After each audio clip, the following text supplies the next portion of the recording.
Well, I had already been primed by Vishnu Jan Maharaj, and a few other devotees had preached to me really beautifully, and so I kind of knew already I was going to join, but I had only been there 2 days. And then Srila Prabhupada arrived, and it was just splendor on all levels. You know, when I saw him, I just cried, and he was the most beautiful person I had ever seen, and I knew immediately that he was my spiritual master.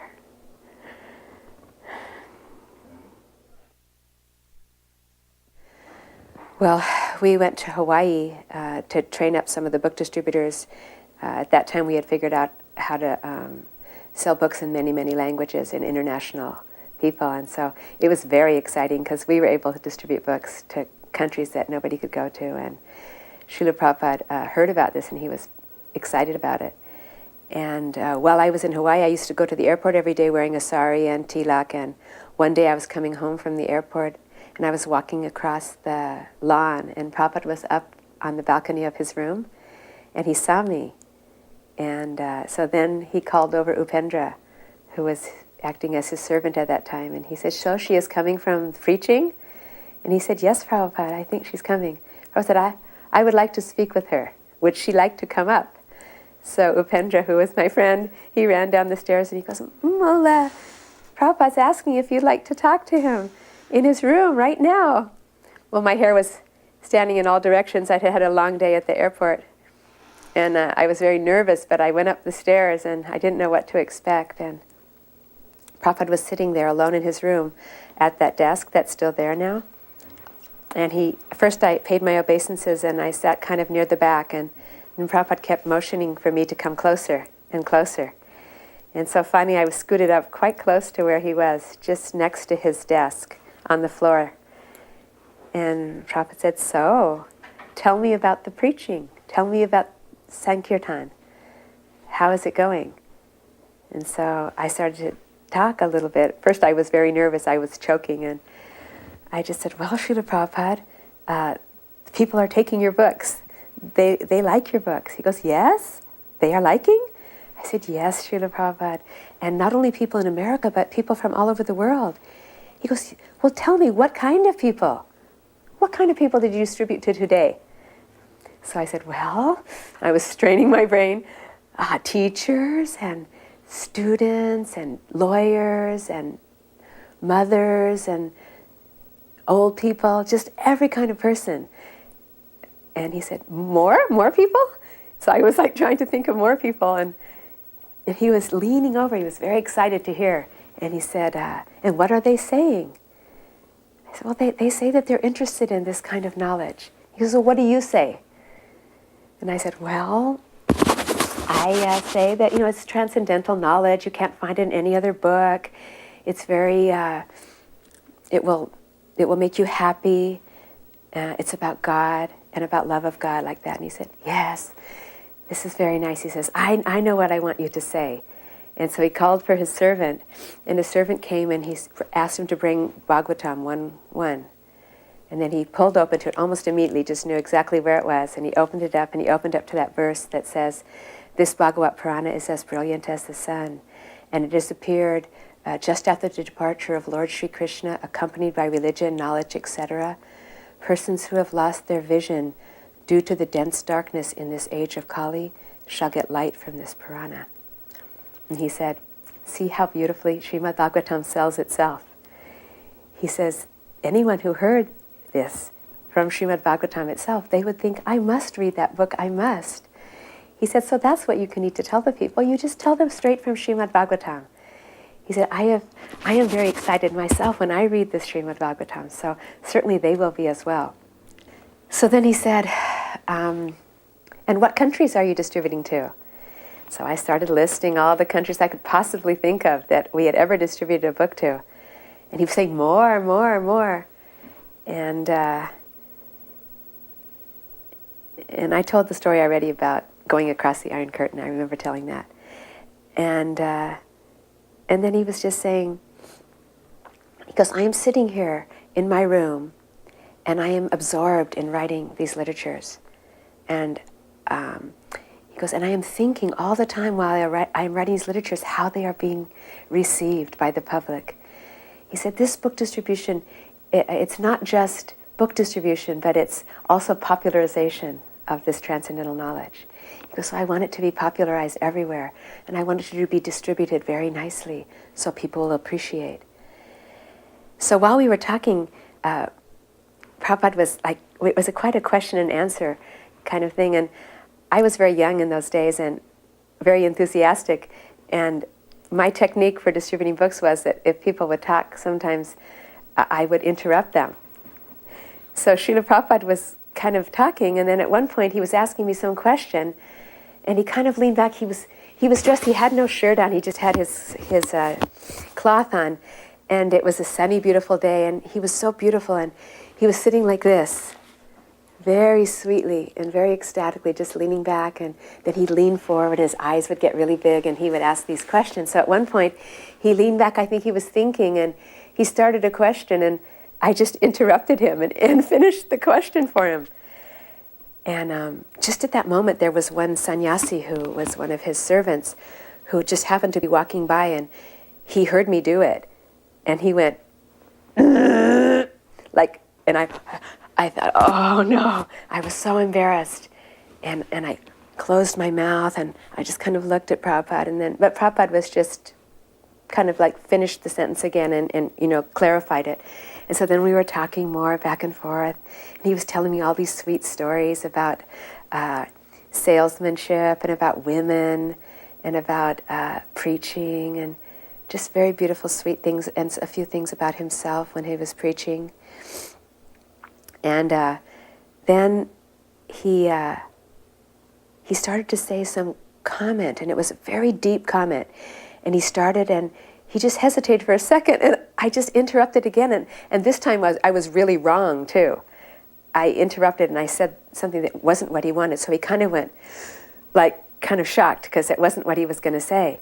And then again, that sannyasi was somehow in the room, and he just went like, like, kind of like, and he was furious with me, and so I didn't know what to do. I felt so mortified, and I was so fallen, and I put my head down, and I kind of was like in the midst of like a mortified kind of head down and trying to make an obeisance and trying to figure out how I could get out of the room backwards because I thought my spiritual life was finished. And so I was kind of figuring out, but I couldn't figure out any decent way to get out of the room because it was quite a long ways and I didn't know if I could see behind me. And it was very quiet. And there was no sound, not anything. And then I just felt something. And so I was down on the ground like this, and Prabhupada was sitting right on his desk, and I kind of peeked up. And I opened up one eye, and Srila Prabhupada had bent over like this on his elbows, and he had bent way over on his desk, and he was leaning forward practically right next to me. And he was just smiling very beautifully with so much love, and just looking at me with so much love.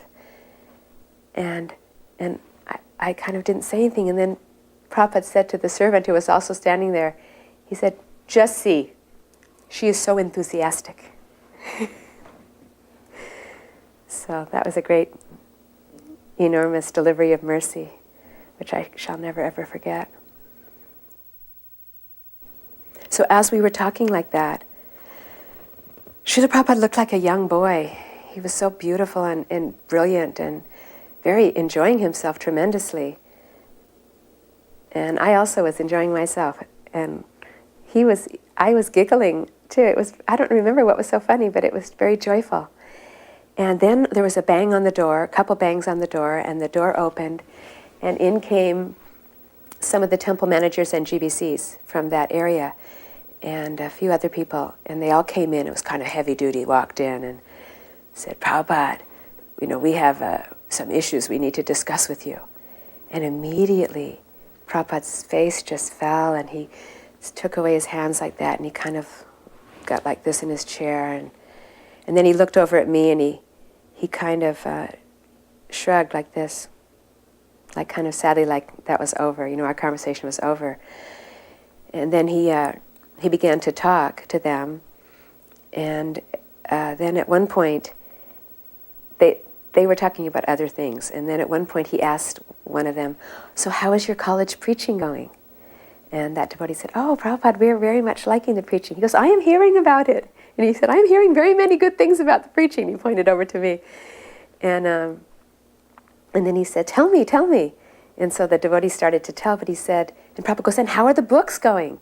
And he said, "Well, Prabhupada, actually we're not distributing the books at the colleges because, we're not allowed to take any money, and we actually give some lectures, and then we give out cookbooks."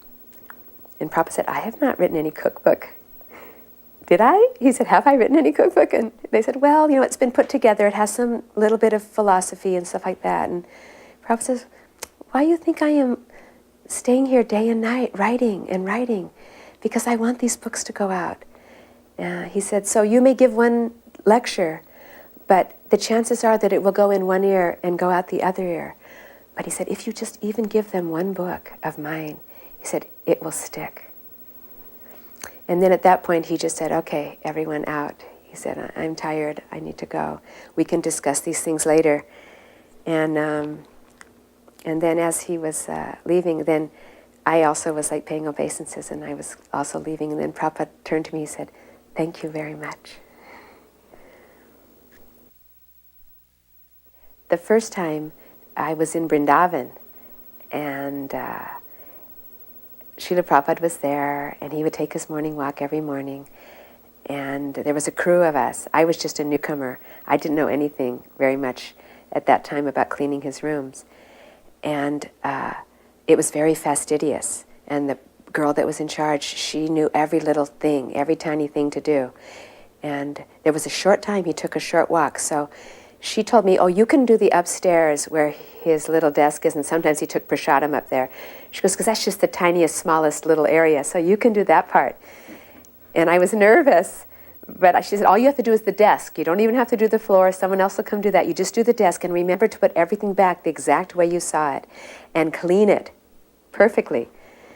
So I got up there, and I started getting a little bit nervous because it was like a math problem or something, and I was so nervous I couldn't quite remember where everything went. I took it up, and then by the time it was time to put it down, I couldn't quite remember where it was supposed to go, but I was doing my best, and I was dusting everything, and I was starting to sweat, getting more and more nervous, and there was quite a lot of things on that desk, and I was doing as good as I could, as well as I could. And then at one moment, she said, "Oh, time, Prabhupada's coming, everyone down."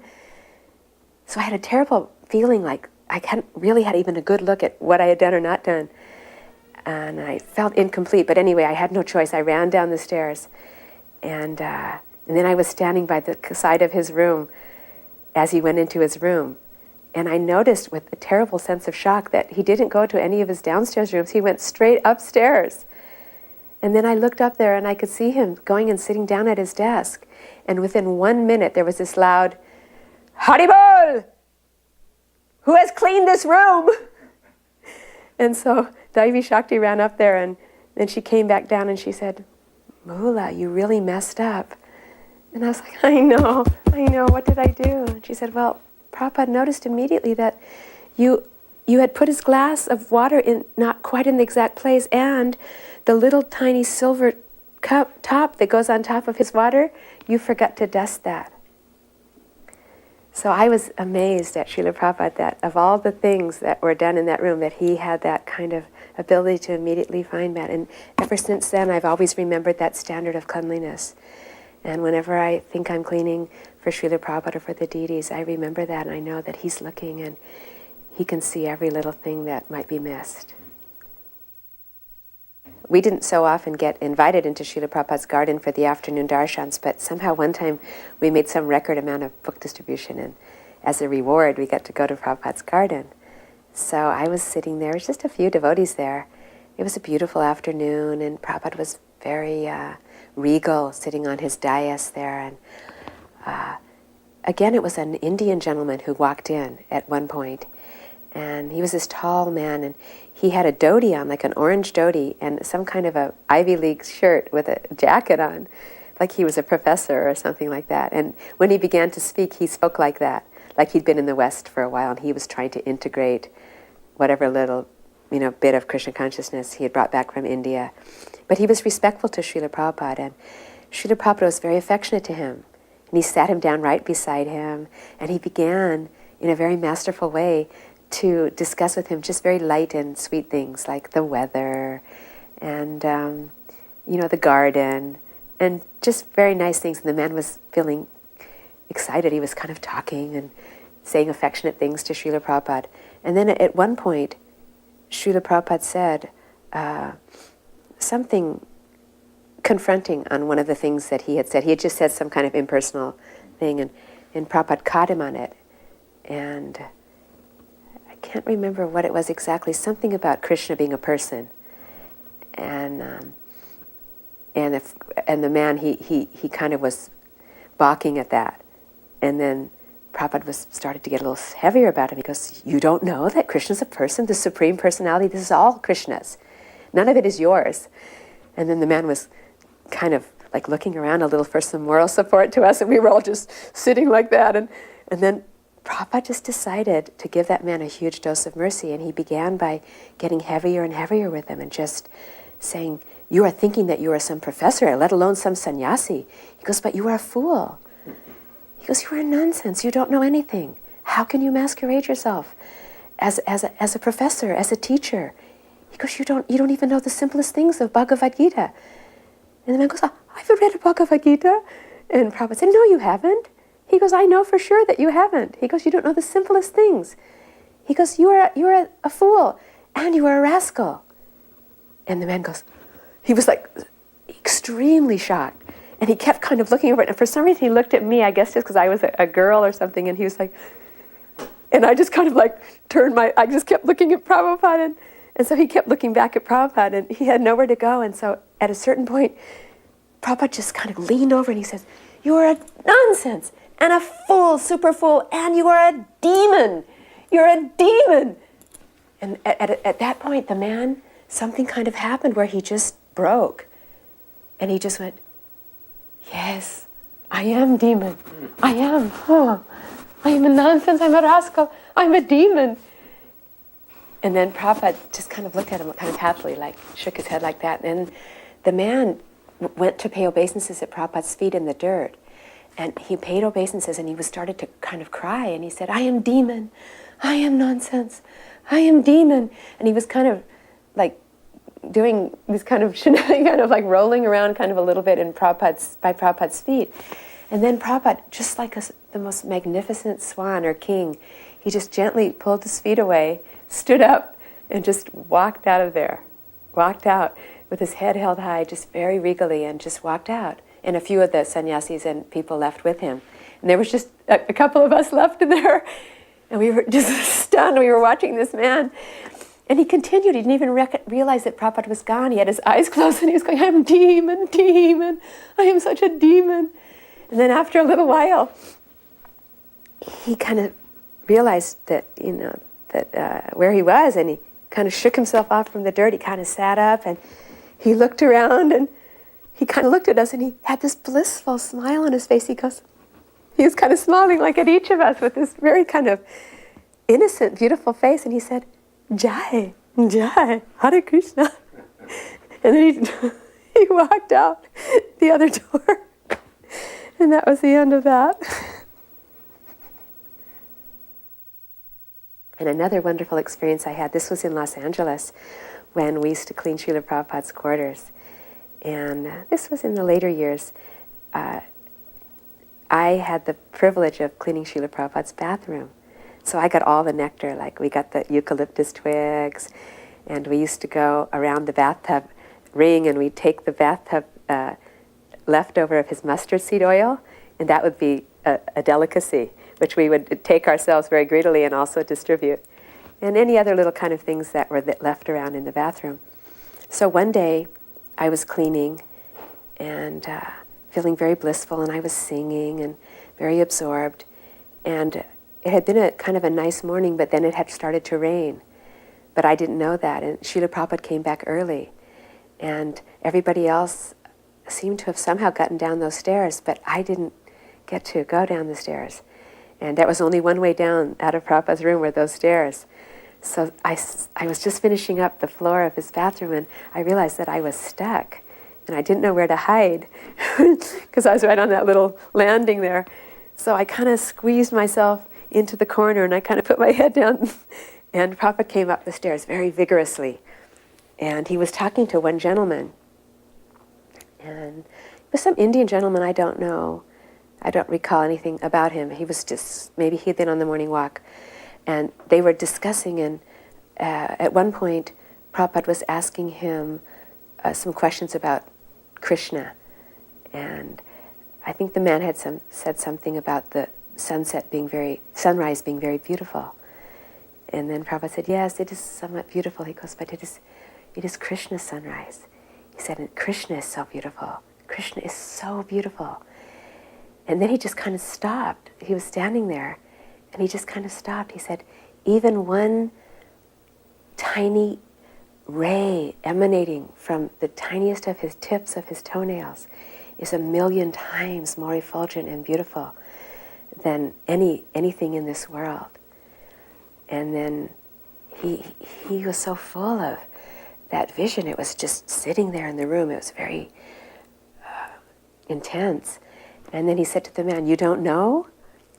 And then the man said, like, he didn't say anything. And then Prabhupada turned to me, because I guess he had seen me all along, and he said, and I was looking up, and he said, can you see? And I said, no, Srila Prabhupada, I can't see. And then Prabhupada looked at me in this beautiful, deep way, and he said, I want you to see. So that was very special for me.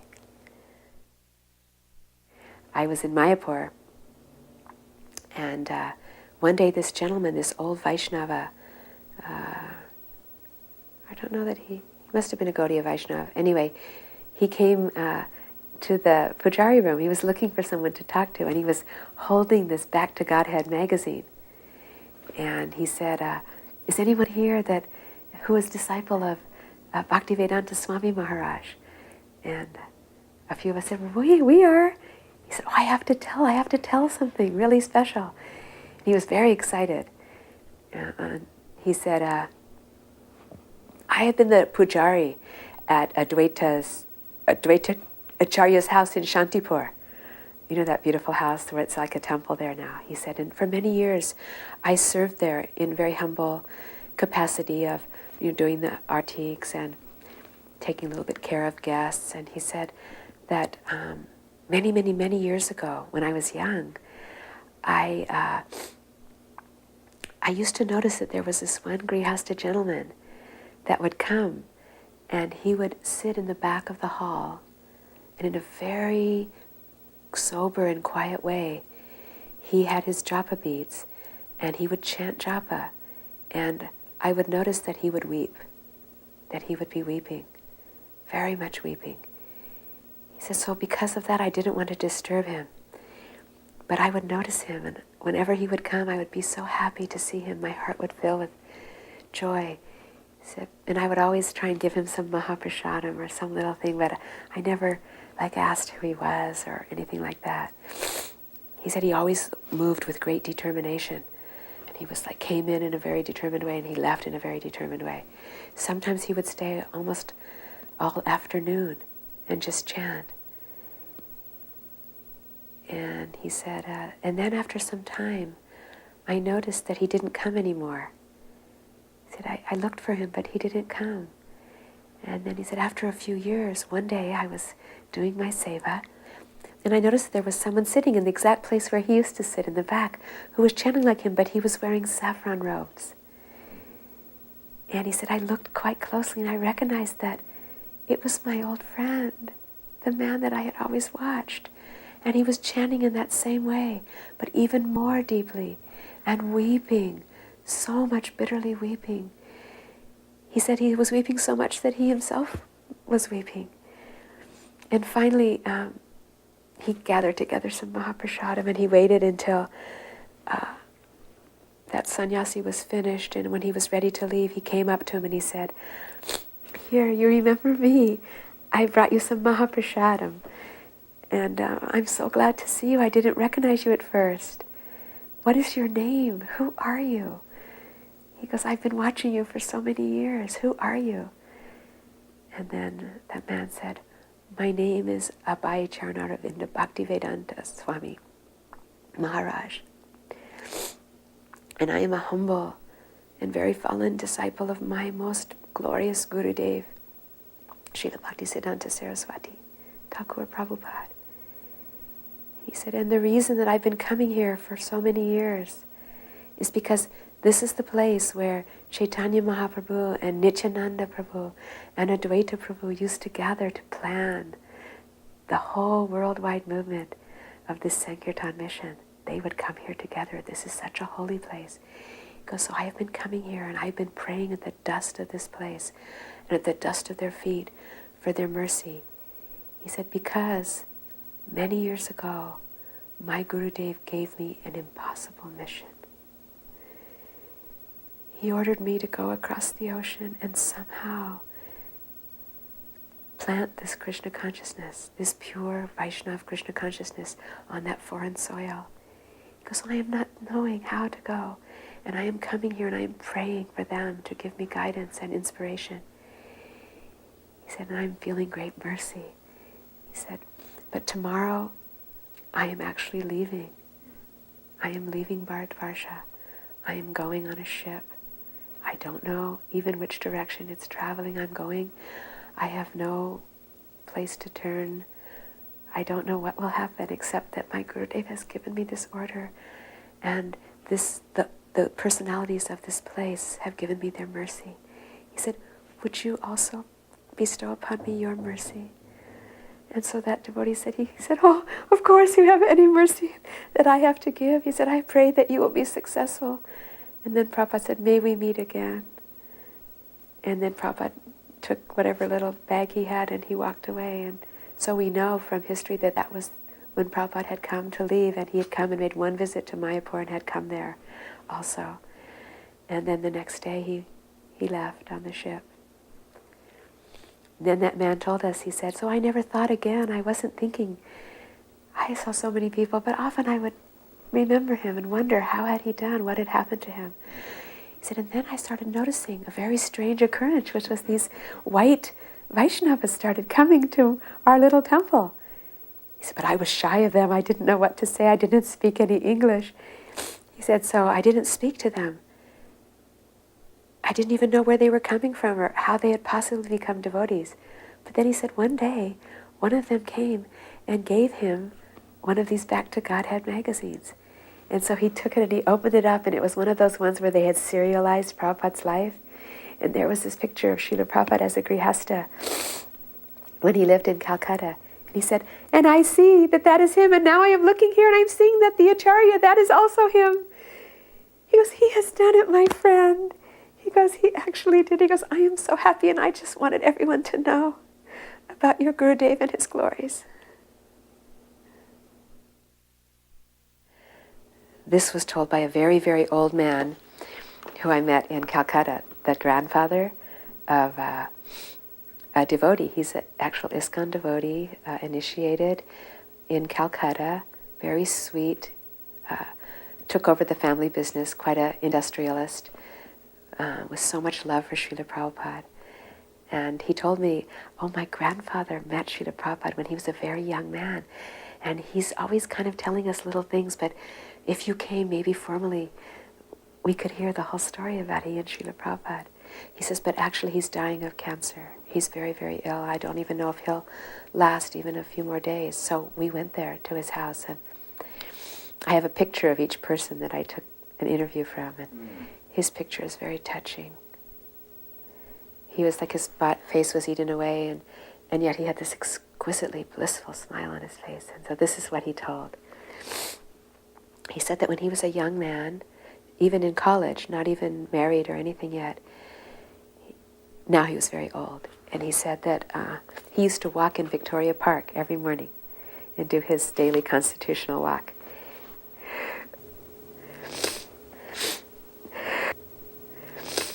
And he said that he noticed after a while that there was another gentleman, a Grihasta gentleman, who was very beautiful and had this quite a nice chadar and wore chappals and very aristocratic, kind of old-fashioned style, Vaishnava. And he used to be walking kind of on the same route as him. So he somehow made friends with him. And they used to take their walks together for some period of some months. And he said he loved this man, and who of course we know as our Srila Prabhupada. And he said he used to always talk to him, and he said that he would try and talk about some mundane things like his business and his school, his family. He said Prabhupada had no interest. He said, actually, I have to tell you. He said, I was born also in a very aristocratic Bengali family, but Krishna has been very kind to me, and somehow or other he has arranged that I would meet my eternal Gurudev. He goes, I have not taken initiation yet. He goes, but I have met him, and not only have I met him and have I given my heart to him, but also he has given me a very, very amazing and difficult order that I should go to the West and spread Krishna consciousness. He said, so now I can never be the same. He said, my life is completely changed. He said, I have wife and I have plans for family and home. And he says, and now I am his servant, his eternal servant. I can't do anything else. And then when they used to walk, at times Prabhupada would preach to him from the Gita and from the Srimad Bhagavatam. And he said he didn't have so much of a mind to hear it, but he just remembered one special thing that Srila Prabhupada said. He said he was always glorifying his Gurudev, and many times weeping when he would discuss about how much he loved him and how much he had changed his life in one conversation, and how he was practicing deeply already that Krishna consciousness that his Gurudev had ordered, and preparing himself, and already beginning to write in English. And so he just said that he didn't have such mind. He goes, I was Arya Samajam. I was not from pure Vaishnava family. He goes, but I remember one time he told me this quote, and he used to quote it quite often, about how Krishna was just like the sun. And wherever there was any darkness or any fear or anything that wasn't beautiful and pure, then Krishna, the light of Krishna, could change that immediately if one could remember like that. He said he would always remind me. He goes, but I didn't practice so much. He said, but now, here I am. He goes, and for some period of time, I've been suffering terribly because this body is dying. He said, and what amazing thing has been happening to me. And I was telling my grandson, you please bring that person to come and I want to tell about this. He said, is that as I'm lying here and my doctor would say that I should be in excruciating pain, he said, what I'm seeing is the face of that Srila Prabhupada. He said, I never got to see him again. He goes, I heard what he had done in America and also in India, and I tried to go once to Mayapur, but he was out of station. He goes, I never saw him again. He said, but what I remember, his beautiful face and the way he preached with so much love and the potency of Krishna coming through him. He goes, now that is coming into my heart day and night. He goes, I'm seeing his face. And I am remembering what he said about no fear and no suffering. He goes, and I am feeling very, very blissful. And I am feeling very, very fortunate that he was my friend. That he was a friend to me. So this was told to us by an old gentleman, Vaishnav, who lives just a couple of doors down from Radha Damodar in one of those houses that front on the back. They kind of close in on the back of Rupa Goswami's Samadhi area. His name is Hridayananda Das Babaji. And we found him because the devotee who takes care of Srila Prabhupada's rooms, I asked him to keep an eye out, and he said this old man used to come all the time and cry in front of Prabhupada's murti there. And so we followed him home, and we found out, so we asked him, in his little room. His room was just completely cluttered and full of books, Krishna conscious books, and when we asked him if he had any memories that he could tell us about Srila Prabhupada, he immediately began to weep, just like a baby, just weeping. And then he said, he goes, I've lived in Vrindavan. He says, I'm like 89 years old or something. I've lived in Vrindavan my whole life, and never, ever in my whole years that I've lived here have I seen anyone do sadhana like him. He said, and when I found out that Nityananda Prabhu had chosen him to go and break open the storehouse of love of God in the world, he goes, I wasn't at all surprised. So we said, well, what were those memories? What do you remember? He had a few memories. And the first one was, he said he used to live in that room, and he always lived in that same room. He never moved from that room. And he said he knew that Srila Prabhupada lived nearby him, and he always saw him going in and out of Radha Damodar and saw him going on parikrama around Vrindavan, but he was very grave. Prabhupada was very grave, he said, and very not social, just very walking and chanting. And he said even when he used to go to Radha Damodar sometimes to do parikrama, Srila Prabhupada would be either on the veranda there or in his rooms just writing and chanting, and he never wanted to disturb him. So he knew who he was, but didn't ever spoken with him or anything. And he noticed that some evenings in the middle of the night, not evening, but in the middle of the night, he would hear this voice coming from the courtyard of Rupa Goswami's Samadhi. And it would be like a crying voice, calling out, kind of in this very pathetic tone. And it would go for quite a while in the night. But he said he was usually sleeping and he didn't go to investigate what it was. And he heard it quite regularly. And then he said one night he heard that again, and it was a full moon, and he wasn't that sleepy, and he decided to go up the stairs and go up to the roof. And so he was standing on the roof in the middle of the night, and he was looking down into the courtyard. And what he saw by Rupa Goswami's Bhajan Kutir and Samadhi was, he saw our Srila Prabhupada, and he was bending down in front of the Samadhi, and he had a broom, like a broom made out of straw. And he was sweeping there in that courtyard, and as he was sweeping, he was crying. And he was calling out, "Hey Gurudev, hey Gurudev, give me your mercy. Give me your mercy. Hey Rup, hey Sanatan, give me your mercy. Please give me your mercy. Without your mercy, how can I do what you have asked me to do?" And he said then he realized that all those times that he had heard that in the middle of the night, that was our Srila Prabhupada performing one aspect of his sadhana there, in that very special place for him. And then he told another very sweet story. He said that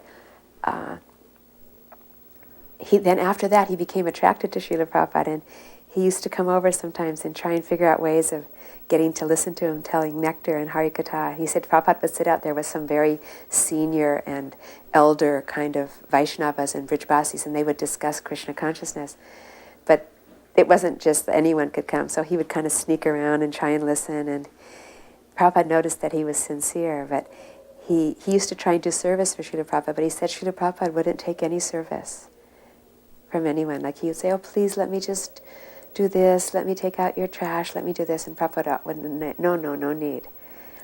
And but he said one day Srila Prabhupada used to go every day out in the afternoon to the Yamuna, and he said that one day when just as he was leaving, he said, "Oh, Prabhupada, could I just clean up your room a little bit?" And so Srila Prabhupada said, all right, I'll be back shortly." And so he left, and so when he was gone, and this man, he started like cleaning and sweeping the room, and he was getting very enthusiastic. And then he looked up at the ceiling, and he saw that there was these cobwebs there. And so he said, "I'm going to clean the cobwebs as well." So he started sweeping the cobwebs, and he was very enthusiastic, thinking that this room will never be like this is so nice and clean. And then when he was finished, he realized that Srila Prabhupada was coming back any moment. And he looked down on the floor, and he noticed that there was these little spiders, and they were just kind of wandering around aimlessly and bewildered. And then he kind of thought, uh-oh, maybe I did something wrong. And just when he thought that, Prabhupada came right into the room, and immediately Prabhupada looked on the floor and he saw the spiders, and then he looked up and he saw the no cobwebs, and then he looked at him with fierce eyes. He said, "Why have you disturbed? What have you done?" And he went, "Oh, I just thought maybe I did do something wrong. I was just trying to clean." He goes, "I'll pick them up and I'll put them back on the wall." And then Srila Prabhupada said, these living entities, they are Brijbasis. Because they have been here for countless generations, taking the shelter of Vrindavan, and they're not causing any disturbance to anyone. And then we come, because we're newcomers, we're interlopers, and then we disturb. We make so much disturbance. He said, "Please don't do that anymore." He said, "Or we will get offense in the Dham." And so this old man, while he was telling that story, he pointed around his room and there was thousands of cobwebs everywhere.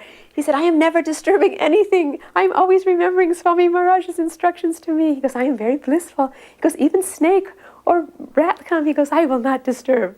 They are welcome." So that was very sweet. He also told how Srila Prabhupada, and I heard this from several people, how even in the heat of summer, Srila Prabhupada would go on parikrama, and he would go to Yamuna, and he would have a kirtan by himself. I don't know how he did it. He had the kartals or somehow tied to one piece with his danda, and he would go to Yamuna, and he would just have this very sweet kirtan. And a lot of times, like the little boys and different people would come and follow him. And he said sometimes, even in the middle of the hot summer, when Yamuna was mostly dried up, Srila Prabhupada would cross over the shallow part and he would go into where the islands were, and he would stick his danda into the sand, and he would do parikrama, dancing and chanting and singing. Very, very exceedingly blissful, and many people came and joined. It became quite a popular thing in Vrindavan. Yeah, around the danda, yeah. He said he joined several times. One godbrother of Srila Prabhupada's, who was named Nayananda Das Babaji, lived at Champahata, which is in Navadvip. And there's a beautiful Gaur Gadadhar temple there. And it's the place where Srila Bhaktisiddhanta Saraswati used to camp on their Gauramandala Parikrama. And so he told some very beautiful memories about Srila Prabhupada, which I'll recall. He said when he was a young brahmachari, Srila Prabhupada was a grihasta in Calcutta, and Srila Prabhupada had a house there, which we know of at Sitakanta Banerjee Lane. And he said that Srila Prabhupada was so humble and so generous and hospitable that whenever there were any brahmacharis from any other godbrothers or any mats or anyone who was preaching in Calcutta from the Dham, Prabhupada had an open door policy that anybody could come to his house. And he had the door open, he didn't lock it. And they would just come knocking on the door, and Prabhupada would, if he was in his room, he would give them his room. And then he would go into the living room and he would take rest. And when they woke up in the morning, he had already done all the seva and everything for his pictures and his, I think he had little deities. And then he would make prasadam for everyone. So he knew him from that capacity by staying there several times. So he said that because he knew him and loved him, he was always keeping an eye and watching him. And he said even though Srila Prabhupada acted like just a grihasta, who he wasn't living in the mat, he wasn't one of the big, leaders or anything like that, but he had a great respect from many people, especially because he was so humble. And he used to pay obeisances even to the young brahmacharis just because they wore saffron, even though in every other capacity he was senior to them. And he also paid obeisances to anyone who had been initiated before him because he waited those 11 years out of humility. So he said one time he saw a very amazing thing. It was one year when they were at Gauramandala Parikrama, and he said that he was visiting there, his Gurudev, and Srila Bhaktisiddhanta Saraswati, that balcony that he had where he used to pace back and forth, Prabhupada told us, and plan out the Krishna consciousness movement and like a warrior king. And he said so he had been out there having a darshan with all the big sannyasis, and brahmacharis were there, and he was also there. And he said that just then he finished the darshan and he went into his room and closed the door. And everyone was still sitting out there. And he said just at that moment he noticed this very quiet grihasta coming from, the front gates and coming up, walking up towards where, in the back where the house was, and kind of looking around, and he was carrying a suitcase, probably had just come off the train, he said. And he recognized that it was his friend, Abhay Charanaravinda Babu, they used to call him Prabhu.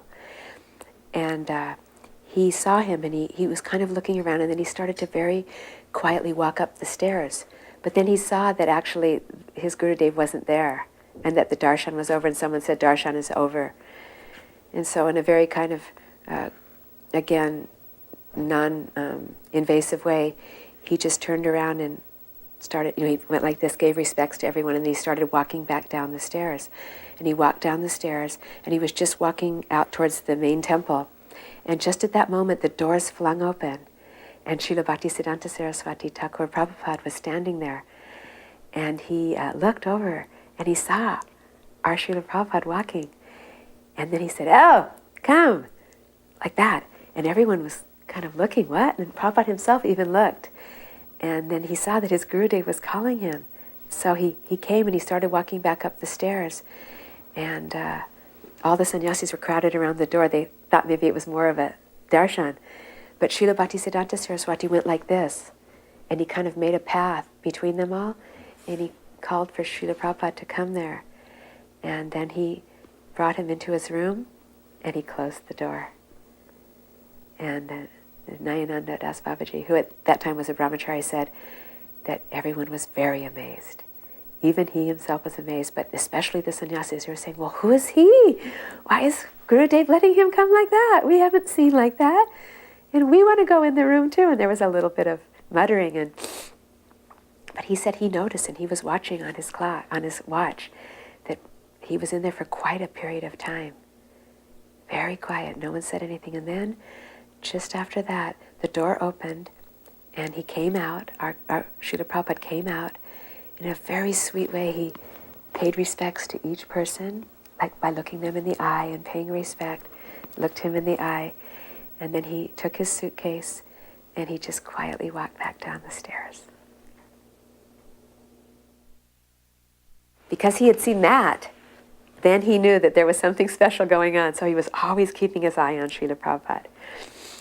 So he said that this was the last year of the parikrama, the last year that Srila Bhaktisiddhanta Saraswati conducted that before he left this world. And it was the last evening, and somehow that morning, we think it was Ban Maharaj, who had come back from England. And he had come on a boat, and then he had entered in and come to Navadvip, and apparently met with Srila Bhaktisiddhanta Saraswati Thakur. So everyone knew about it, and everybody was kind of interested in what had happened, because in those days the communications weren't so good. And so this devotee noticed that that evening when their Guru Maharaj was going to give the lecture, there was thousands and thousands of people at Champahata. They were all, first of all, there was tents everywhere. And then all the devotees and all the pilgrims were crowded close in to hear, under this big pandal, to hear the last lecture of that parikrama. And Srila Bhaktisiddhanta Saraswati stood up there on the podium in a very beautiful way, and he began to speak. This is from the memory of Nayananda Das Babaji. He began to speak about how much it was his deep and sincere desire that this Krishna consciousness would go across the ocean, and that it would go to the West, and it would save the world. And he began by speaking about his guru, his father, Srila Bhaktivinoda Thakur. And he began saying how he had had this vision, and how he had always told him about this vision in very clear terms, and had imposed upon him that this vision, you may have to, take on this vision.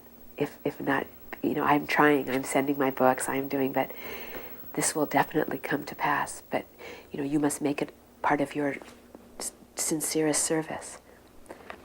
And then he told how he had tried to do that so far, and he had sent out some disciples to London, and had tried to send them with Lakshmi, and that Lakshmi had come from the blood of the Gaudiya Math, from the brahmacharis who had gone out with for paisas collecting.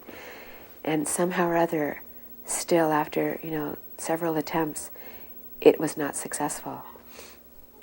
And then he told about his mother, Bhagavati Devi, and he said, when my mother was leaving from this world, she called me to her bedside and she gave me one order upon my head.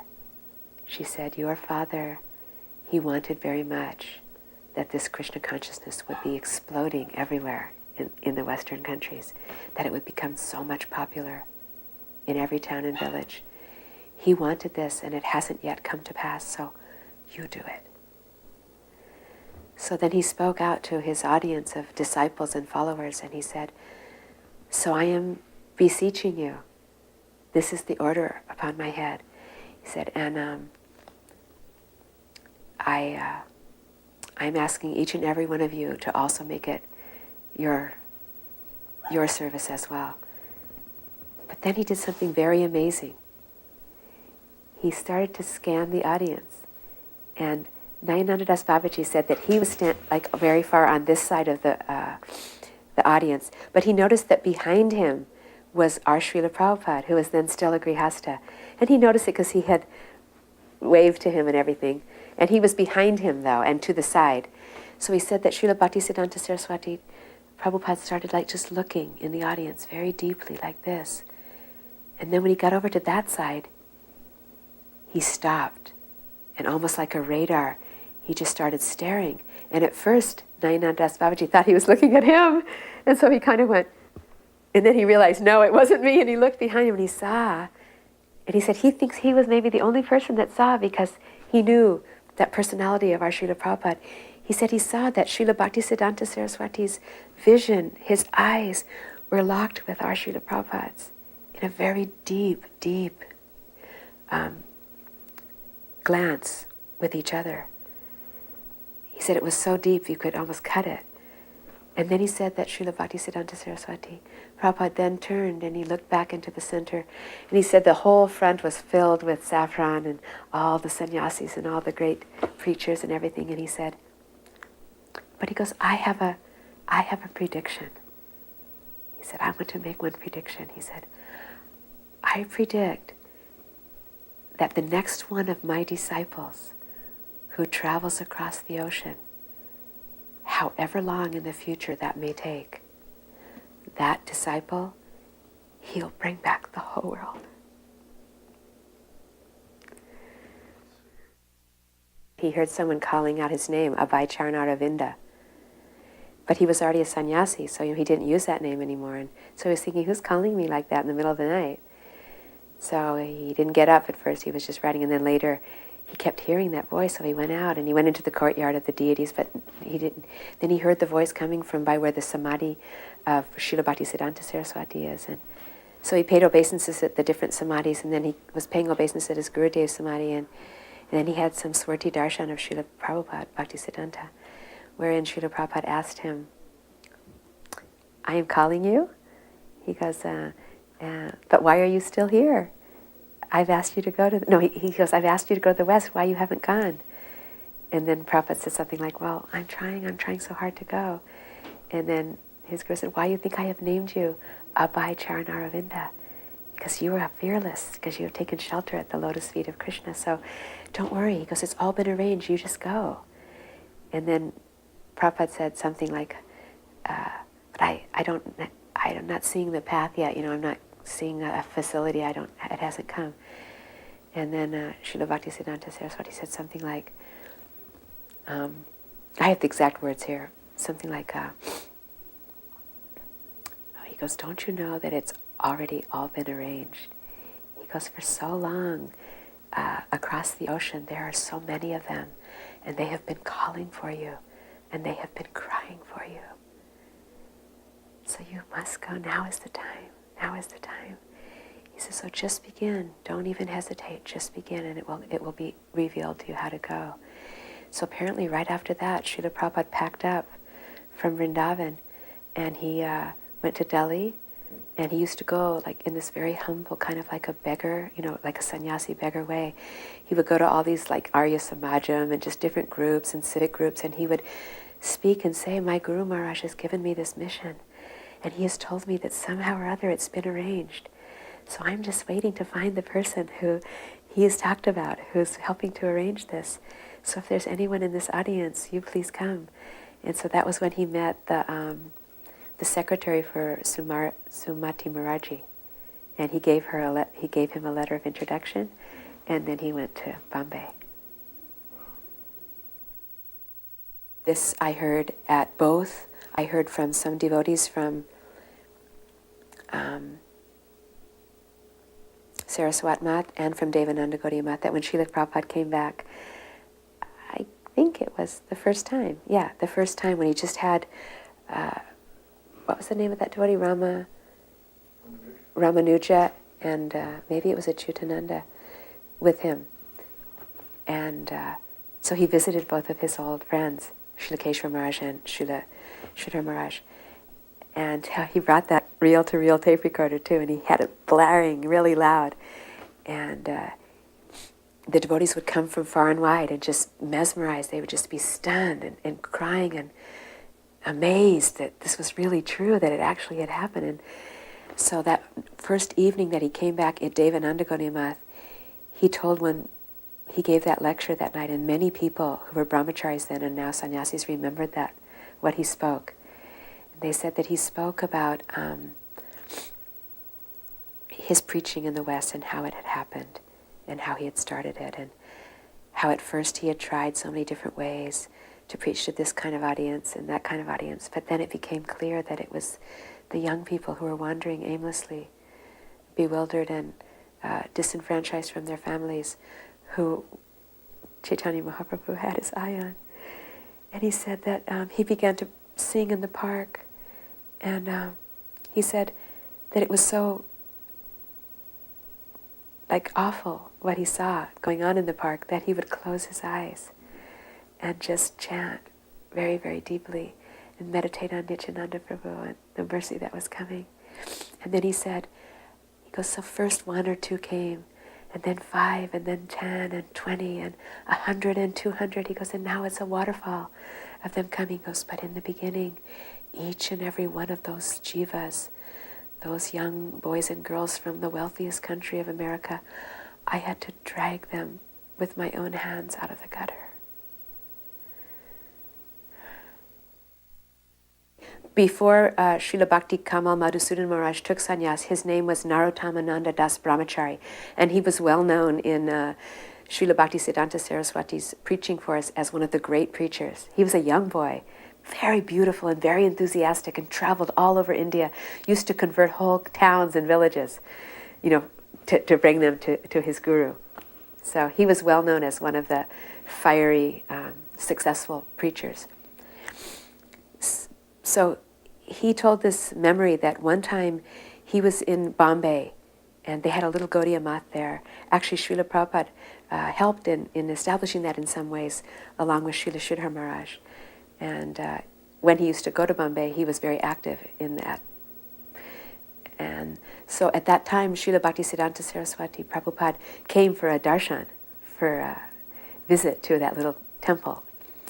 And they were sitting down all together like an Ishtagosi kind of thing with the godbrothers there, the disciples. And Srila Sridhar Maharaj was there, and Narottam Das Babaji Maharaj was there. Several other strong preachers. I think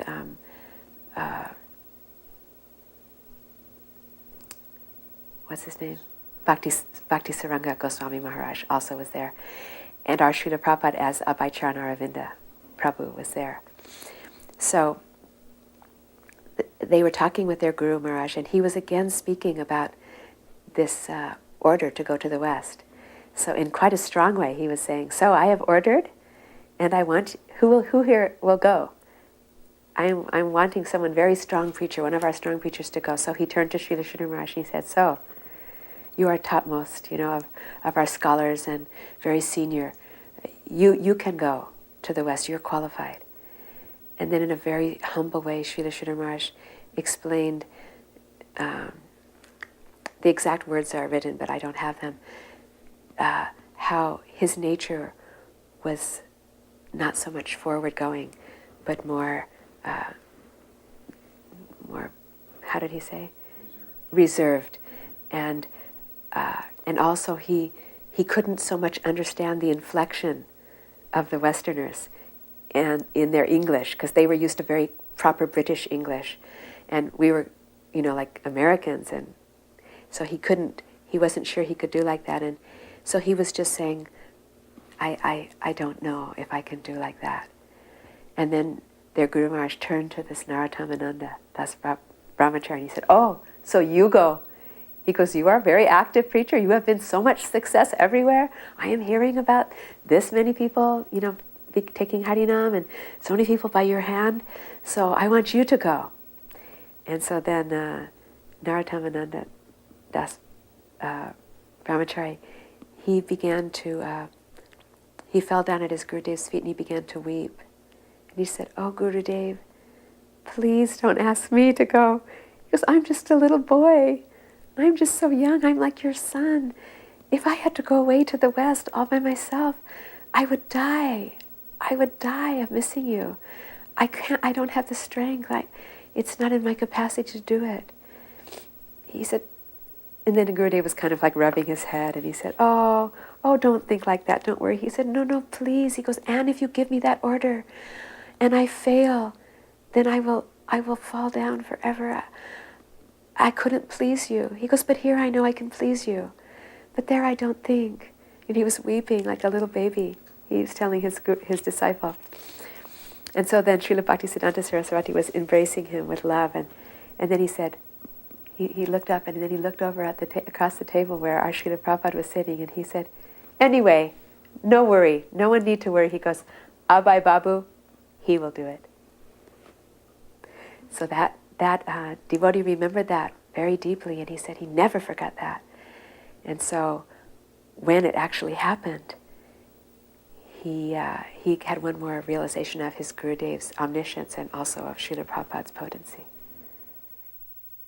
Srila Prabhupada and Srila Bhakti Pramod Puri Maharaj weren't all very much had service together in the early days. They were both editing different literatures of Srila Bhaktisiddhanta Saraswati Thakur, and they preached in different areas. And then after the breakup of the Gaudiya Math, Srila Puri Maharaj became like a Kinchana Babaji. And for many years he traveled with Krishnadas Babaji and around Vrindavan and just had a pot and japa mala beads, and was very brahmachari still and very humble. But he had actually been very close to their Guru Maharaj as well as both a pujari, his personal pujari, and as a singer. He was a very beautiful kirtaniya. So apparently when Srila Bhaktisiddhanta Saraswati Thakur was leaving from this world, there's some history that he asked Srila Sridhar Maharaj to sing for him Sri Rupa Manjari Pada. And some of the other devotees wanted Puri Maharaj, who was then a brahmachari, to sing. But Srila Bhaktisiddhanta Saraswati asked Srila Sridhar Maharaj to sing. And so also, when Srila Prabhupada was just, when he had first come back from America, he brought a few devotees with him, and he would invite some of his different godbrothers to come, and he would try and explain to them what was happening, this amazing revolution of Krishna consciousness that was happening. And he brought this reel-to-reel tape recorder that had all the devotees on Harinam Sankirtan singing so they could hear all the different voices, and Prabhupada played it quite loudly. And so at one point in Mayapur, there were several occasions that they met and discussed, but at that time Puri Maharaj wasn't preaching as much as he was chanting a lot and wandering like a mendicant. But at one point, I think he took sannyas and he was beginning to get a following. And he went to Mayapur to see Srila Prabhupada, and at that time Srila Prabhupada offered, he wanted to offer some Mahaprasadam to him with some water. But he gave it to him through the hands of one of the Western disciples who, not knowing proper sadachar and etiquette, touched it to his hand to his mouth first and then just kind of handed it. And so Puri Maharaj, he couldn't do it. He just wasn't able to because he was from a very, very high class Brahmin family, never had taken anything like that, and so he declined. And one other little bit of information to be known, which is in the Prabhupada letter book, and which Srila Puri Maharaj himself told me that he was very glad that everyone knew about this letter, was that at one point he actually he was preaching in Bengal and he got a temple donated, like a mandir donated by some king. And but it was dilapidated and he had no funds and no man to help. And he had seen how Prabhupada was developing Bombay and Mayapur and Vrindavan, and so he wrote one letter to our Srila Prabhupada saying, I am also now starting to preach and I have one temple and I'm seeing the wonderful preaching that you're doing, and I'm hoping that you might give one donation to help me with my work. And so the letter is actually on file and anyone can find it. The gist of it being that Srila Prabhupada said, it's very wonderful that you are preaching like this. Our Gurudev wanted this very much. He said, and I would be so much happy to make a donation, of Lakshmi to you. But he said, I know that you are very, very high class and Pakka Brahmin, and this Lakshmi has come through the hands of the Malechas. And therefore I think it would be impossible for you to accept it because it's contaminated. So Srila Prabhupada, even when he was telling me about the letter, I nodded that I knew about the letter, and he laughed in a very sweet way. He said something very beautiful. He said, your Gurudev has given me a very great gift. But in order to explain that very great gift, I need to tell about the last meeting between the two of them that took place in Vrindavan some couple weeks before Srila Prabhupada departed, maybe a little longer, when Srila Prabhupada was calling in the different godbrothers and in a very meek and humble way apologizing if he had caused any offenses during his preaching. And of course Srila Puri Maharaj said, oh no, you have not caused any offense. If anyone has, it would have been us. And then Prabhupada said, I am leaving soon from this world. He said, I am going from this world. He said, and I want to know if you would give me a gift, like a loving Vaishnava gift. And Puri Maharaj said, yes, Maharaj, anything, whatever you want.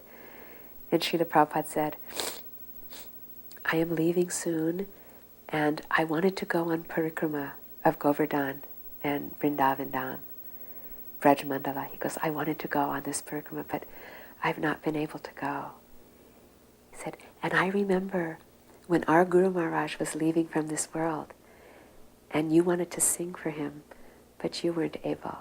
He said, so would you sing for me now? Because would you sing Jaya Radhe, Jaya Krishna, Jaya Vrindavan? He goes, and then I will go on parikrama.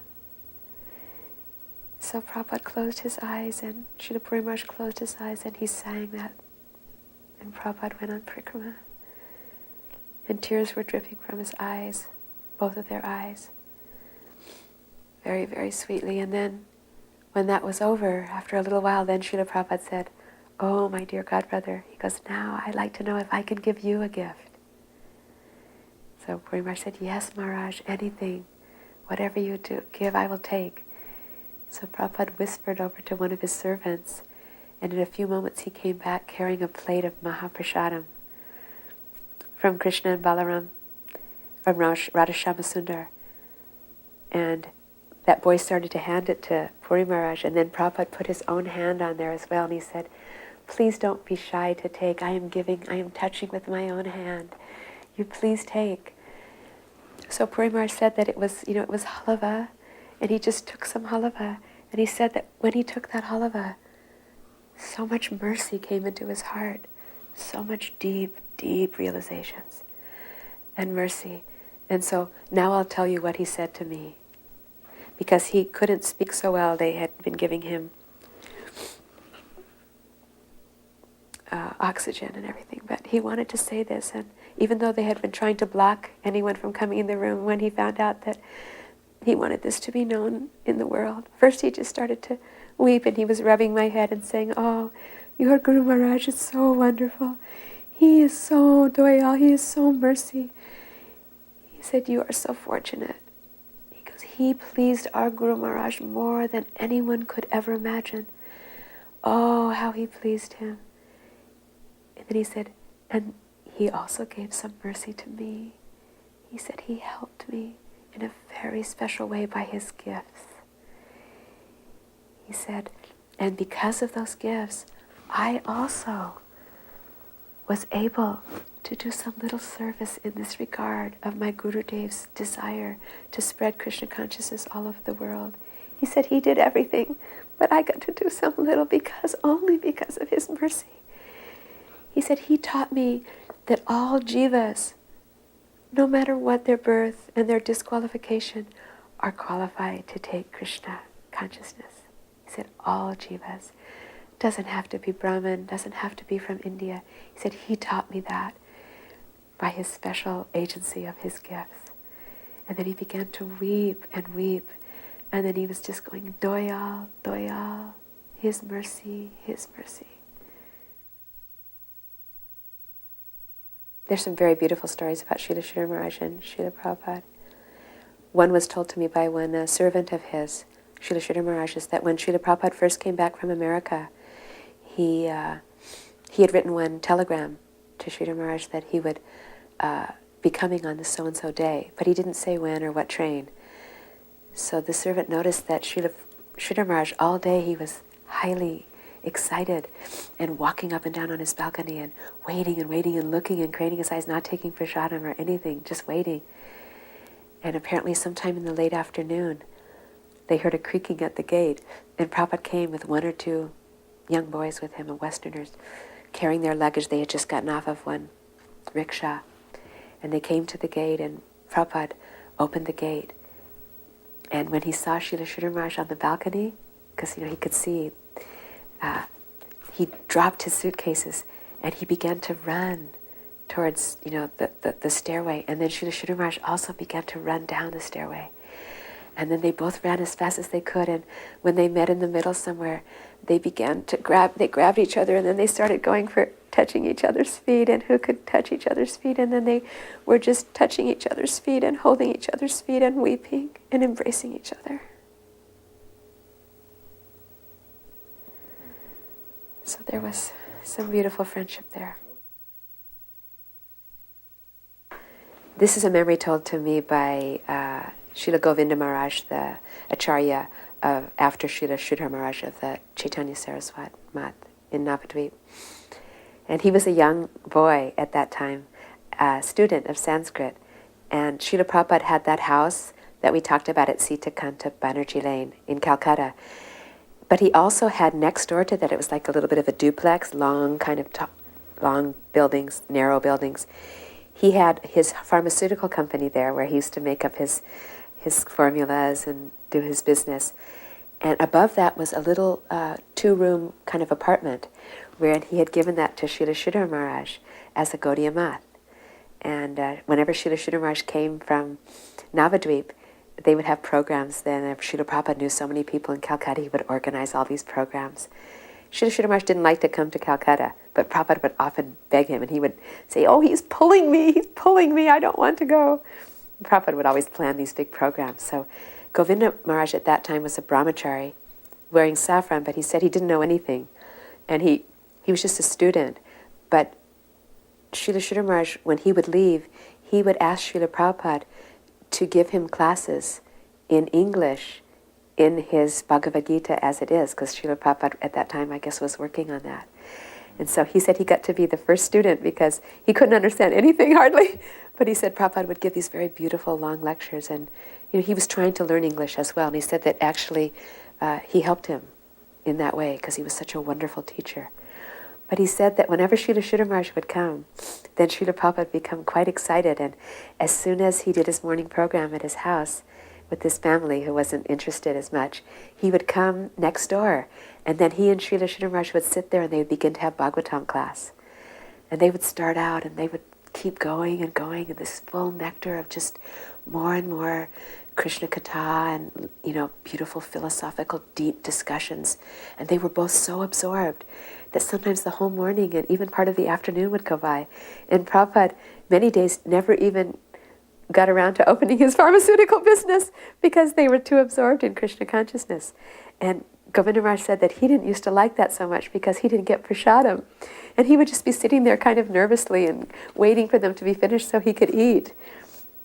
But he said they would be so oblivious, neither of them even cared for food or water. They would just be, talking with Hari Katha. And then he said at one point he would be like nervous and making these squirming faces. And then he said that Srila Prabhupada in a very fatherly way would look to him and say, "Oh, Govinda, here." And he'd come and he'd hand him a little Mahaprasadam and say, "You okay now? You're just a boy. You need to eat." And then they would go on with the Harikatha. And also Srila Prabhupada used to organize all sorts of programs in Calcutta between, the family that he lived in, which was a huge extended family between the Days and the Mullicks and, all of these different in-laws. He knew many, many people, including people from his business. So he would set up these Namahata programs, and he would organize everything. He would invite all the people, he'd make sure they came, he called, he brought all the books, he had all the bhajans ready, he brought the prasadam, he organized everything. And then he would try and pull Srila Sridhar Maharaj to come to be the speaker, because he was older and he was saffron, in a renunciate. Because in those days, people didn't so much respect a grihasta. So Prabhupada knew this well, and so when he would get Srila Sridhar Maharaj, he would be very glad. But when he couldn't get Srila Sridhar Maharaj, either he wasn't there or he couldn't see at night, so he didn't want to come, then he would drag Govinda Maharaj there, who was just a little young brahmachari, and he said, "I was terrified." He goes, "I didn't know anything." He goes, "I barely knew the songs." But he would sit me up on the little Vyasasan seat, and he would make me say the prayers, the invocation prayers. So he said I would say those prayers, the Mangalacharam prayers. And he said, and then I would start looking around desperately, like panicking that I couldn't say anything more. He goes, but very gracefully and very masterfully, he said Srila Prabhupada would continue the rest of the whole lecture from the floor where he sat. And he would mesmerize everyone, and people forgot completely that it was coming from a grihasta sitting on the floor. The wife's name is Krishna Dasi, Srimati Krishna Dasi, and the husband's name is Shriman Om Prakash Saini. And they just happened to be very fortunate to live next door to where Srila Prabhupada stationed himself when he lived in Jhansi, when he was trying to start that temple at the Radha Memorial. So this man tells an amazing memories about how Srila Prabhupada was so enthusiastic, even when he was first just coming to Jhansi. He stayed with this gentleman who was a Shastri, and they were next door neighbors, so that's how they knew him. And they said right from the beginning he had this idea to preach in Jhansi. He was very potent, and he was having a deity made in Navadvip, a very beautiful Mahaprabhu deity, and he would tell them about it. And but his real vision was to start a temple there, the League of Devotees. So the old Shastri man, he didn't have so much facility. He was a professor, but he didn't have a car or anything like that. And he introduced Srila Prabhupada to this young couple. Well, the wife, she immediately liked Srila Prabhupada. She was a bhaktin, and she loved Krishna. Although they both mentioned to Srila Prabhupada that actually Jhansi was not the greatest choice for him as a Krishna bhakta, because most people were actually Ram bhaktas. And they were Sanskrit, and they were a little not so much receptive to Chaitanya Mahaprabhu's chanting and dancing in the streets and things like that. But Srila Prabhupada didn't care. He was intent to do it. So he came there, and his roommate, the man he was living with, asked this Mr. Saini, who was just a young, newly married young man, if he would somehow or other help Srila Prabhupada by taking him around and showing him Jhansi. So he was thinking, because he was like a person who loved his city, he was thinking, oh, very nice, I know everything about Jhansi. So first he rented a tunga, and so he was taking Prabhupada around and showing him this historical site and this nice building. But he said he noticed that Prabhupada was not at all interested in so much of that, although he was polite. But he just kept saying, what about that building? And what about that building? Who owns that? And who owns that? And finally, he began to realize that what Srila Prabhupada was looking for was a temple. So after that, Srila Prabhupada used to kind of request him, would you please take me again? But he said all he had was his bicycle. So Srila Prabhupada went on the back of his bicycle, and they would tool around town. And Prabhupada would make him stop at every single memorial or any kind of old temple or any kind of building that might be suitable for the League of Devotees. And Prabhupada would make him not only take him there, but he would make him research who was the proprietor, and then he would make an appointment for him, and then Prabhupada would go there and try and discuss taking this this buildings. So he actually participated in the what turned out not to be so much successful, where Srila Prabhupada tried for that memorial, Radha Memorial. But he just said he had never seen anyone so much dedicated and so much determined, not even for a moment being daunted by huge amounts of obstacles, including the fact that he had nobody to help him, he had no money, he had no connections in this town, hardly at all. But still, he was enthusiastic, and he preached very beautiful. He said he himself had no interest in anything about Vaishnavism, and he said he didn't even really like to hear. He would tell him, please don't preach to me. He said, but Prabhupada would continue to preach to him anyway, and tell him, he said he would start with things about Ram, and he'd get a little interested, and then Srila Prabhupada would just go right into Krishna and Radha and Krishna and very beautiful things. And he said that he would always complain to him, please don't. He goes, I'll help you, but don't make me listen. He said, I'm a young man. I have my whole life in front of me. I'm just married. I have this beautiful wife, and I want to have big business. He goes, I don't want to listen to that because I don't want to have to become a Vaishnava. I don't want to be a mendicant. He says, so please don't. And I have no interest as well. He goes, I don't like to hear about it. But he said, Prabhupada with this sweet smile would say, oh no, you will chant Hare Krishna. Someday soon you will have to chant Hare Krishna. And he would go, no, no. And Prabhupada would say, yes, yes, I know it's true. He goes, I know it is very true. You will chant Hare Krishna. Meanwhile, Srila Prabhupada was cultivating his wife in such a sweet way that his wife would be inviting him over all the time on the ploy of taking pulse for giving Ayurvedic medicine. But then she would start asking questions about Krishna, and Prabhupada would just preach and preach for hours about Krishna Lila and Ram Lila and very beautiful, beautiful Krishna consciousness, such that his wife was already ready to be a devotee, a full-scale devotee. But then, when everything kind of fell apart there, and Srila Bhakti-Pragyan Keshav Maharaj and all the devotees came, and they realized that, Prabhupada realized that that wasn't going to work, and so they invited him to come back to Mathura. So he went back. He waited a few days, and then he took that beautiful deity that he had actually made, the first deity that he had ever made, which is such a beautiful Mahaprabhu, and he brought it back there. But before he left, he came and he said goodbye to them. And he was very sad. He said, this was my first preaching. I had a plan, but Krishna must have some other plan. He said, but you are part of my plan. He said, I know that you will take to Krishna consciousness. Don't forget anything that I've said. So these devotees, I just saw them this last year in Vrindavan. The wife comes all the time to everything. She's very enthusiastic. She dances Brijbasi dances, and she sings, and she preaches. She's very strong. And one time at Srila Prabhupada's disappearance day, I was kind of alone in kind of a quiet place, just feeling separation from Srila Prabhupada. And I had my eyes closed, and all of a sudden I felt myself being lifted up. And she's quite a large lady, and I realized, suddenly I looked, and I was on her lap, and she was holding me, and she was rubbing me, and she was saying, oh, Prabhupada, Prabhupada, and she was crying. And what finally happened is, some years later, some devotees came through, some Gaudiya Math devotees came through that town of Jhansi, and somehow or other they met her husband who brought them home, and then they just surrendered. And she said that the first thing the devotee said is, oh, you have to chant Hare Krishna. And he said as soon as he heard that, he remembered Srila Prabhupada and all his beauty and stuff. He said, we never saw him again. But he changed our whole lives 100% and completely. He said he did what nobody could do to change me into a devotee, and I owe my whole life to him. So that was very sweet. He also told how Srila Prabhupada, and I heard this from several people, how even in the heat of summer, Srila Prabhupada would go on parikrama, and he would go to Yamuna, and he would have a kirtan by himself. I don't know how he did it. He had the kartals or somehow tied to one piece with his danda, and he would go to Yamuna, and he would just have this very sweet kirtan. And a lot of times, like the little boys and different people would come and follow him. And he said sometimes, even in the middle of the hot summer, when Yamuna was mostly dried up, Srila Prabhupada would cross over the shallow part, and he would go into where the islands were, and he would stick his danda into the sand, and he would do parikrama, dancing and chanting and singing. Very, very exceedingly blissful, and many people came and joined. It became quite a popular thing in Vrindavan. Yeah, around the danda, yeah. He said he joined several times.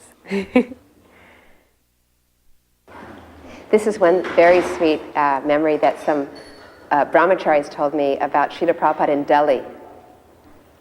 they said that Srila Prabhupada, he used to come to Delhi a lot when he was trying to print the Srimad Bhagavatams. Oh, remind me to tell that other story about the Sanskrit scholars and the Bhagavatams. So he said that Srila Prabhupada was so determined, no one had ever seen such determination. He would go on the train in the morning in the boiling hot. He would do all this canvassing to try and find enough paper just to do a few chapters of the book. He would go around to all these different civic organizations and different kinds of Arya Samajams, and he would ask people to help him in his mission, that his Gurudev had ordered him to go to the West and to print these books in English. So he would do like this, just, he had his own program and his own plan, and he did it all the time, very, very deeply. So he said that one day he was walking in the hot sun, in the Delhi sun in the summer, and he said that he walked by, he was on his way to buy some things in the market, and he saw Srila Prabhupada. He was on a rickshaw, yeah, but he saw Srila Prabhupada standing by the gate of one very rich household. And so he kind of stopped and he said, what are you doing here? What are you standing here for? It's hot. And Prabhupada said, yes. He says, but I am waiting for one gentleman to come. He has promised me one donation for my books. And he said, oh, well, why don't you come back later in the evening or something? It's so hot. I don't know how you can stand here. And Prabhupada said, no, it's all right. Go ahead. Go on. I will do well. So he said, well, couldn't I give you some donation instead? Because he felt so bad. And he said, could I give you some donation? And Prabhupada said, how much? And he said, well, how much are you going to get from this donor? And he said, he has promised me 5 rupees. And then he said, all right, I'll give you 10 rupees. And then Prabhupada said, that's very nice. Will you give it every month? And he said, yes, all right, I'll give it every month, but don't stand here in the heat. And Prabhupada said, no, you go do your things on the thing. I'll just wait a little while longer. So when he came back a little later, still the man hadn't come, and Prabhupada was standing at the gate. And he said, please, Swami Maharaj, please don't stand there at that gate. What else do you need? And he said he noticed that Srila Prabhupada, his dhoti was torn, and he was just, oblivious of those kinds of things, and he was carrying this big stack of this heavy paper and stuff, all of his manuscript forms. And he said, well, all right, I'll buy you a new dhoti and a shirt, a kurta. And Prabhupada said, all right. And he said, you come back with us. And Prabhupada said, no, I won't come back. I have my place at Chippiwada. He goes, I'm very, very busy. He goes, but thank you very much. So he said that he had never seen that much determination and sense of humor and joy. Even though Srila Prabhupada looked like he had so many obstacles, he was very blissful, and he was just seeing his Gurudev's path for him, and he was following that very strongly. And another sweet story like that I heard from one old Vaishnava who was a Sanskrit scholar, and he said at that time, across the street from Prabhupada's temple, the Krishna Balaram Mandir, there was a Sanskrit and philosophy school that was run by one of Prabhupada's godbrothers.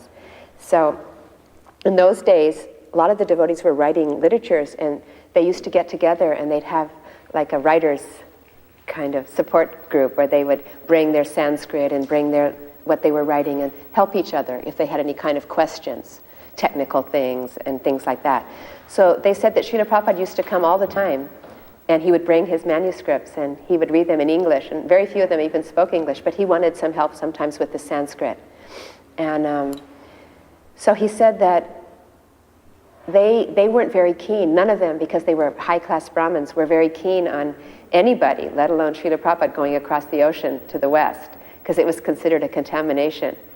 So by Hindu law, you don't do it, or you lose your caste, or whatever else you lose. So Srila Prabhupada knew that, but at the same time, when he finally finished his 3rd canto, he brought a copy of each third volume of the 1st canto, right? He brought each of those red books with him to one of the meetings, and he said, so, look here, look what I have. He said, this is the first three books of my Srimad Bhagavatam that I'm translating, and these books, they were ordered by Srila Bhaktivinoda Thakur and my Guru Maharaj that they had to go across the ocean and be an enlightenment to the Western people. These books have already been ordered to go there. So I was hoping that you would all give your blessings for these books. So he said, you will all give. So they all said, all right. So Prabhupada very delicately passed around each of the 3 books and asked each one of them to touch it and put it on his head and give a blessing. So they all kind of did like that. And then Srila Prabhupada said, oh, thank you very, very much for blessing these books. But he goes, now I am wondering, these books, they are going to go across the ocean, but they need someone to take them. They can't just go by themselves, and they need someone to explain them and distribute them and tell people about them. It can't be done without someone. So I'm that person who wants to go. So I'm asking you if you will also give me your blessing that I can take these books, that I can accompany these books to America. So then, against their will, they all gave big blessings to Srila Prabhupada. So he remembered that, and he said those were the best blessings that he ever got to give. And he felt like it was some great mercy upon him that he got 1 inch of a chance to help in Prabhupada's mission. A man named Dr. Verma, and he lived with Srila Prabhupada for a certain period of time. He was a doctor, and his spiritual master was one of Srila Prabhupada's godbrothers that Prabhupada had some difficulties with.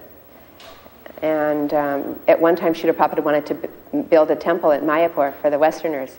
And this devotee was in charge of the Gaudiya Math at that time, and he wanted to give it to him, but it was complicated, and he didn't want to, Prabhupada wanted it on special transcendental terms because he knew how big it was going to get and everything. So this man said he was his secretary at that time, and so Srila Prabhupada used to come on several occasions to talk to his guru. And he said they would go in the room and they would close the door and lock it, and they wouldn't let him come in, and then he would hear some kind of, raised voices coming from there. But when they came out, Srila Prabhupada was always very respectful and pay obeisances like that, and he'd say, oh, your Gurudev is very nice, and then he would leave. So he said that he developed an attachment for Srila Prabhupada, and at one point when Srila Prabhupada was building Vrindavan, remember Srila Prabhupada's house was there, and he got this sudden inspiration that he wanted to give a donation to Srila Prabhupada for his preaching. So Srila Prabhupada actually invited him to come and stay with him in his rooms. And not only him, but his wife as well, because he came along with his wife. And their kids, I guess, were grown up and in school. So he said that we lived there for several months, just with Srila Prabhupada. He had the main room, and he gave us that side room that's now the library. He said, so we were staying there, and he said he always encouraged me to chant 64 rounds. He said Prabhupada himself always chanted 64 rounds. And I said, well, we never heard that. And he said, oh, I saw him. I would look every morning and see his beads going down. And then you know how the extra 4 are there, so then one goes down, that's 16, the next is 32, like that. So he said, I always watched. He said, because he would encourage me, now you do also. And he said, I can't do, I'm a doctor. But anyway, he said that at one point he got so inspired, and he said, Prabhupada, I have some savings of some, I don't know what it was. I think at that time it was 25,000 rupees, which was a lot in those days. So he said, I want to give this all to you. And so Prabhupada said, oh, that is very nice. We have so many uses for this. It's wonderful. You can give. So he said he just did it with his hand and gave it to Prabhupada. But then when he went back to his room that night, he told his wife, he was all enthusiastic, oh, I gave all this Lakshmi to Srila Prabhupada. And she went, what? That was the Lakshmi that was for our children's education. And, that was the Lakshmi for, the family house that we needed to work on and stuff. And he said, well, I already gave it into Prabhupada's hands. And she said, no, you should ask him. I can't bear this. I feel like I'll die. And so Srila Prabhupada, so then he went with his wife to see Srila Prabhupada, and then he very humbly said, well, Srila Prabhupada, I gave you that Lakshmi, but my wife is in distress. And what should I do? And so Srila Prabhupada immediately looked to his wife and he said, oh, you are in distress? And she kind of went, well, I don't know. And Prabhupada said, but you must need this Lakshmi for your family and for your children's future and your home. And she said, as she started looking at Srila Prabhupada, she realized that she wasn't in distress. And she said, no, it's all right. It's all right. You just keep it. You please keep it. And then her husband said, actually, if we give like this to Srila Prabhupada, then all the good things will happen to us more better even from a different angle. Then our spiritual life will bloom. So then Srila Prabhupada said, oh, as you like, whatever you like, it's very good. So they kept that Lakshmi with Srila Prabhupada, and they said their life was very wonderful. This man, his name is Sadhu Maharaj, and he is a king. Actually, his father was a Maharaj of Bihar. His grandfather was even a bigger Maharaj until the government started taking away, the land holdings of the kings. He said his grandfather was such a great Maharaj that he established these beautiful, huge temples all over India. And he used to do the worship with his own hands. And when he got older, he turned... Actually, they told a story about how his parents, the other king, the king who was his father and mother, the king and queen, they got him married to a nice lady, and they wanted him to have a son, to be the next prince, to be the king. But the father and the mother, they were both so Krishna conscious, they didn't want anything to do with such a thing. So the grandfather used to come with the spies and look in the room and figure, why is there no son coming? And then they would just see that they chanted all night. The mother and father were just chanting all night.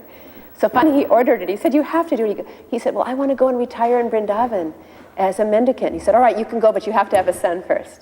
So he had this one son, who was this Sadhu Maharaj's father. Anyway, when this grandfather went to Vrindavan, he became friendly with our Srila Prabhupada at Radha Damodar, because Srila Prabhupada lived at Radha Damodar, and many people go, almost all the Brijvasis go to Radha Damodar every day in the morning and go 4 times around, the Shila of Raghunath Das Goswami and so many special things there. Sanatan Goswami.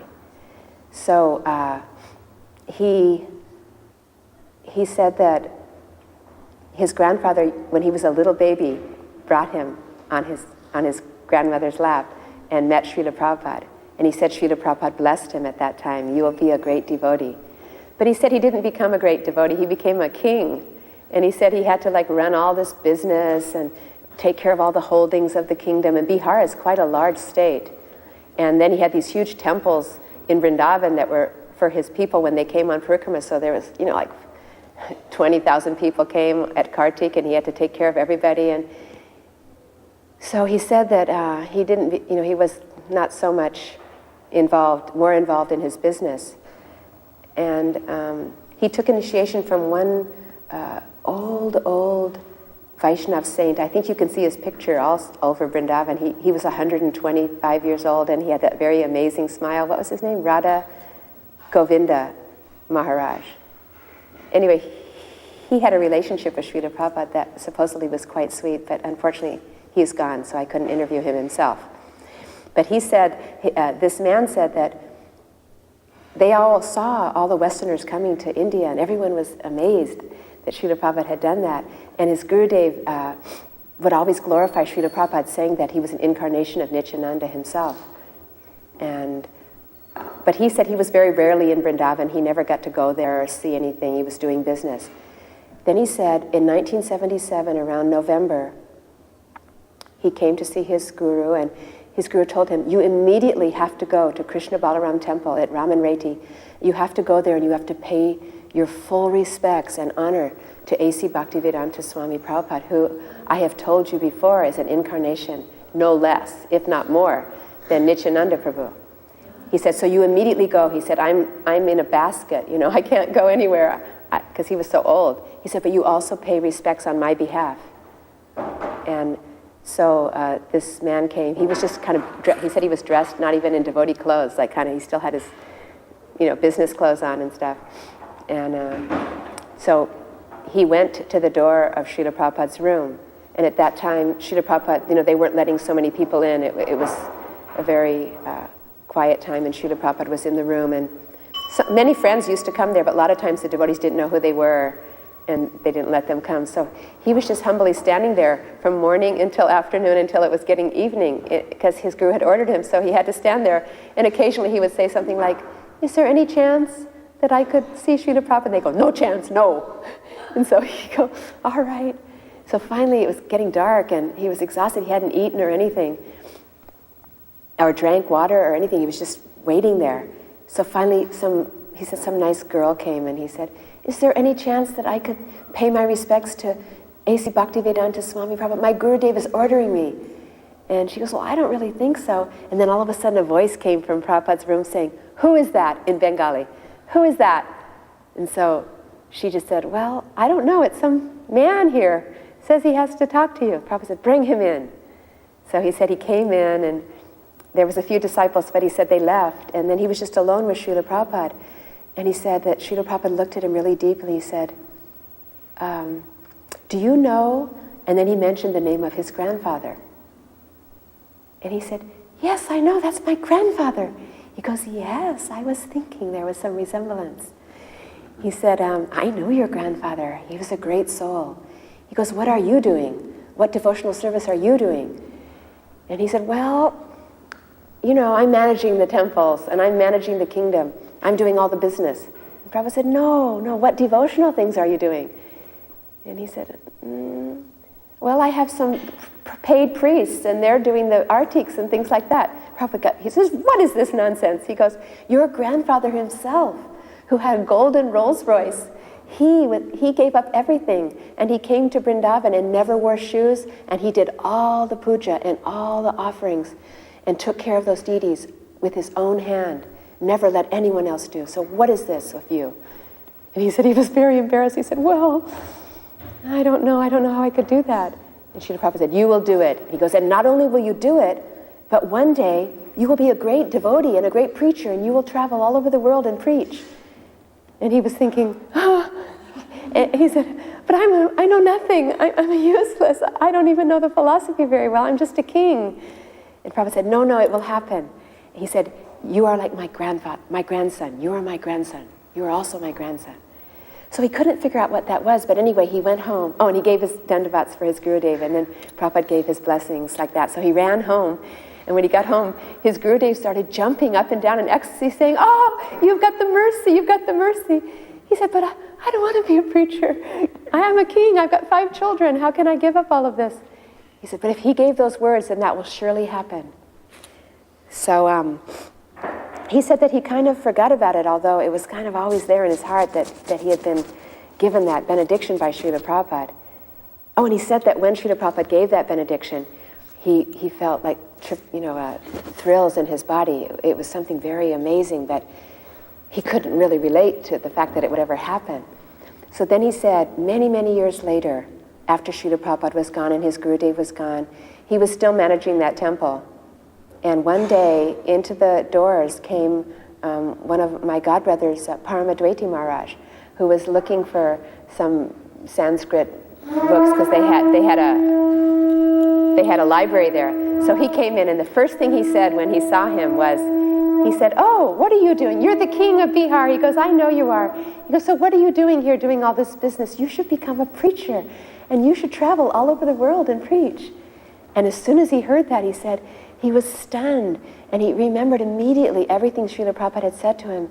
And so he looked at him, he said, well, oh, and Srila Prabhupada also told him you should take sannyas and do this. So he said that, Paramadwaiti Maharaj looked at him, he said, and you should take sannyas as well. So he said he lost all of his arguments, and he just said, all right, well, would you give me sannyas? And so he said as soon as he took sannyas from Paramadwaiti Maharaj, then he realized that Prabhupada's words were also true, because Prabhupada told him, you will become my grandson. So actually he did become formally also a grandson. And now he does travel all over the world and preach. He actually came to our little temple in Hawaii, and he was telling us all sorts of nectar about those early days in Srila Prabhupada.